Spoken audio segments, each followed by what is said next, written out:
आम्ही किती छान कार्यक्रम ठेवला, आम्ही किती छान कार्यक्रम. आता तिला काय सांगू मी, दरवेळेस एवढूच वाटते एवढूच वाटते एवढूच वाटते एवढूच वाटते. दरवेळेस मला म्हणते कसा झाला गं कार्यक्रम, मी किती छान केलं, मी किती छान केलं, मी किती छान केलं. अगं बाई जाऊ दे बाई, आपण तर जाऊन कंटाळलो तिथं. मी तर व्यवस्थित, तू तर बाई बिना जेवता तुर तुर तुर तुर चालत तुर तुर तुर. एक साडी काय बाहेर चालली होती का तुझी? कशाला एवढं सगळं कुठं केला तू? घरदारचं सगळं कामधाम सोडला आणि साडी पळत आली. आल्यावर कसं वाटलं मग ती अशी साडी पाहून? आम्ही त्या तिथं घेतल्या ना, तिथंच एकमेकीला दाखवलं माहिती का, ही तिला ती तिला 5-10 जणी होतो आम्ही. तर ही म्हणते बघ ना कशी आहे, बघ ना कशी आहे, बघ ना कशी आहे साडी, बघ ना.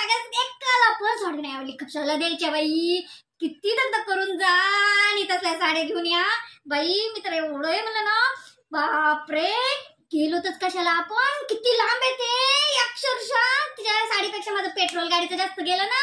आणि तू पण तशीच बाई. आता नाही गो बाई, आता मी पण जाणार नाही, तुला पण सांगणार नाही. तूच मला परत फोन करून बोलवतो आणि मला परत